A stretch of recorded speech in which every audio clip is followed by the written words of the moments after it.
Hello and welcome back to 10 Minutes USA. I'm Chuck. Let's get started. Elvis and I, and it's not the Elvis you're thinking about. I know a lot of people probably think, what? This guy knew Elvis? Elvis Presley? No. A guy named Elvis Conrado, a Colombian guy I worked with at Midas shop. He was hired as a parts runner. He wasn't a mechanic, he was just a parts runner and clean up the shop type of guy. Nice guy, hell of a nice guy. I lost contact with him when I moved here to Florida, and I heard from his brother a few years later. I called, and his brother told me that he said shortly after you left, he says he went to Arizona, and I never seen or heard from the guy. Never really looked for him on the internet. I don't get into that stuff. But anyway, this was around 1983. I was working at that shop, and the manager, he was into canoeing and going down these small rivers and stuff in the state of Rhode Island and Connecticut and Mass. Anyway, so him and another mechanic, they were planning a trip, so they come out and say, hey, you guys want to go on this canoe trip? He says, where we're going, he says they rent canoes, and they'll drop you off, and when you get down to the other end of the river, wherever your car, that's where you park your cars. They'll take you in a van, they'll bring you upriver. And so I said, well, who's going? And they said, well, this guy, So I said, yeah, all right. So I asked Elvis, hey, you want to go in the canoe? He said, yeah, that sounds cool. It was on a Saturday. So I said, all right, I'll pick you up. He didn't have a car. He had a license, but he didn't have a car.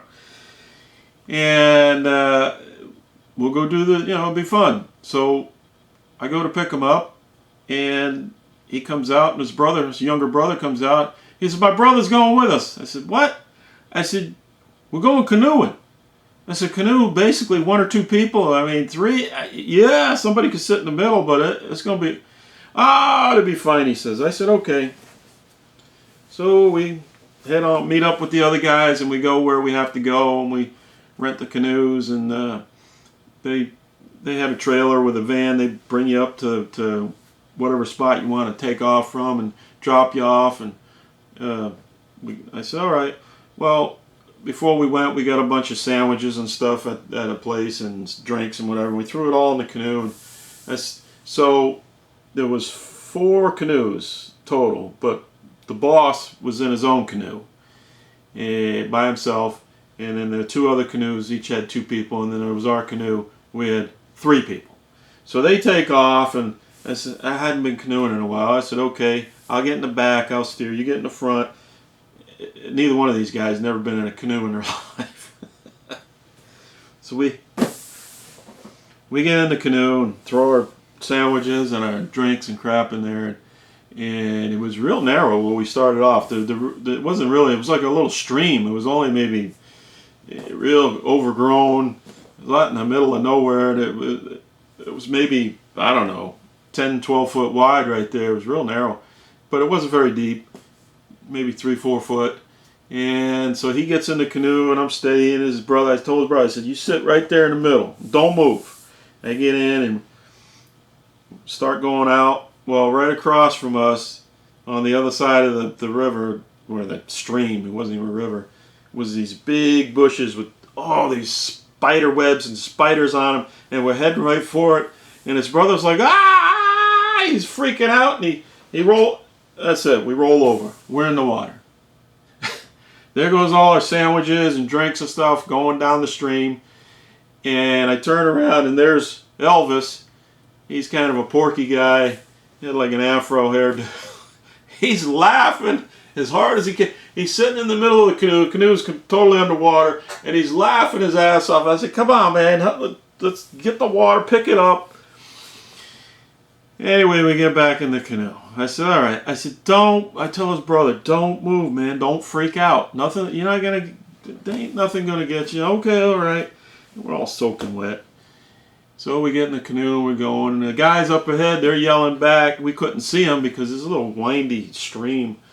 And, hey, where are you guys at? Come on. Yeah, we're coming. They could hear us splashing around back there. And I heard them laughing. They knew we dumped in the water.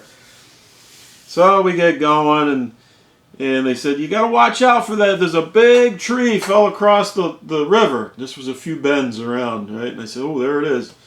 And it was probably 5 foot diameter. This thing was gigantic. It fell across the river. But over to the left, there was a little spot where the water was about yay deep, and you could just sneak around it. And the water was starting to move pretty good there. I mean, it was a steady flow. So we come up, and we kind of turn sideways against where the log was and across the river. It's kind of at a diagonal. And his brother freaks out again. And, oh, shit. Well, we roll out, and the canoe rolled, filled with water, of course, went underwater, and went voop right against the bottom of the river, or the stream, and wedged right in between it and this big 5 foot diameter tree. And it's perfect in there, locked in. And the water is just holding it there. It's just it's flowing pretty good. I said, oh man. I said, come on. So I dive under, and I'm looking at the thing, and I grab one end, and I couldn't budge it.